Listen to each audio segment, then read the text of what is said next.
बोले गंगा मैया की जय।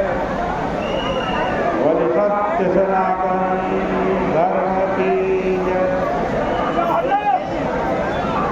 पतित पावनी कलिमल हारिणी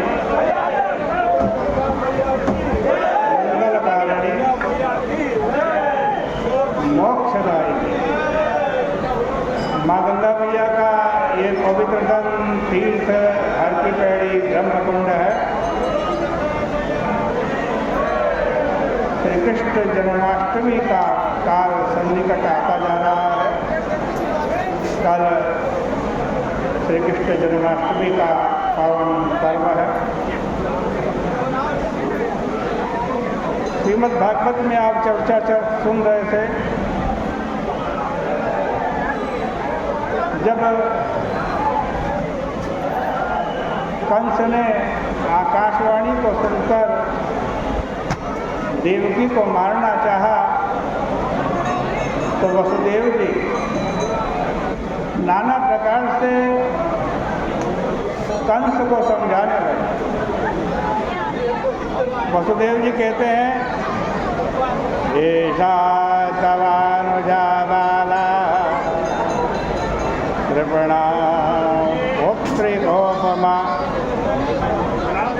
अरे कंस, यह तो तुम्हारी छोटी बहन है,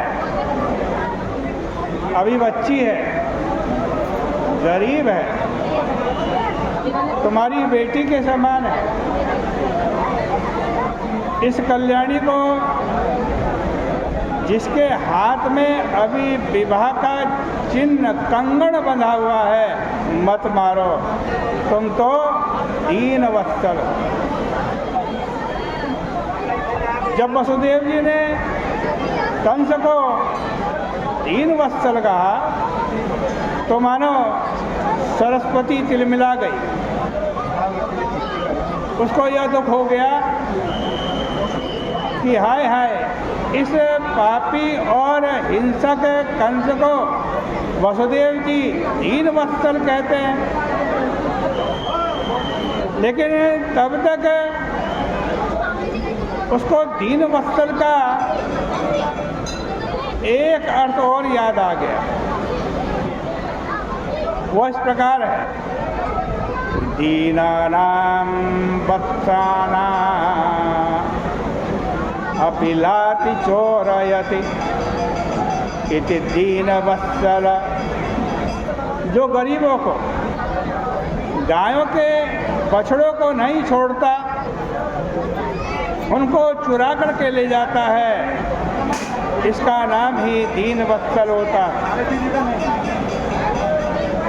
जब वसुदेव जी के बहुत समझाने बुझाने पर भी कंस नहीं माना, तब उन्होंने सोचा कि यह तो हठ में आ गया है, समझ का आदर नहीं करता है, इसलिए किसी प्रकार प्रस्तुत संकटपूर्ण प्रसंग को टाल देना चाहिए। प्राप्तं कालं प्रतिव्योढुम् इदं तत्रान्वपद्यत। इस समय मौत सामने खड़ी हुई है, यद्यपि इसको एक क्षण भी टालना मुश्किल है, फिर भी आज टल जाए तो उचित रहेगा।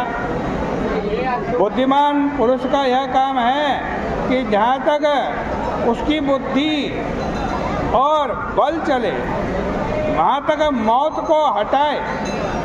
यदि प्रयत्न करने पर भी मृत्यु न हटे तो इसमें मनुष्य का अपराध नहीं है। वसुदेव जी ने विचार किया कि आओ, अपने होने वाले बेटों को ही मृत्यु के मुख में अर्पित कर दें और इस गरीबनी को छुड़ा लें। पता नहीं हमारे बेटे होंगे भी या नहीं। सुता में यदि जाए रेन, संभव है। जब तक बेटे होंगे तब तक यह कंस ही मर जाए। मृत्युर्वा न म्रियते चेत। ऐसा भी हो सकता है कि हमारा बेटा पैदा होकर इसको मार डाले, क्योंकि ऐसा देखा गया है कि आई हुई बात टल जाती है और गई हुई बात फिर लौट करके वापस आ जाती है। जंगल में लगने वाली आग से पास के पेड़ तो बच जाते हैं और दूर के पेड़ जल जाते हैं। यह सब सोचकर वसुदेव जी ने हृदय में अनादर भाव होते हुए भी कंस का बड़ा सम्मान किया। फिर भीतर से बड़े दुखी होते हुए भी बाहर से हंसते हुए बोले कि सौम्य, इस देवकी से तो तुमको कोई भय नहीं है, जैसा कि आकाशवाणी ने कहा, और इसके बच्चों को तुम्हें समर्पित कर दूंगा, क्योंकि उन्हीं से तुम्हारे को भय है। देखो, वसुदेव जी एक ऐसे पुरुष थे जिन पर कंस जैसा दुष्ट भी यह विश्वास करता था कि वे एक बार अपने मुख से जो बात कह देंगे उससे टलेंगे नहीं। तदवाक्य सारवित। इसके बाद कंस ने देवकी को छोड़ दिया और वसुदेव जी उसकी प्रशंसा करते हुए अपने घर चले गए।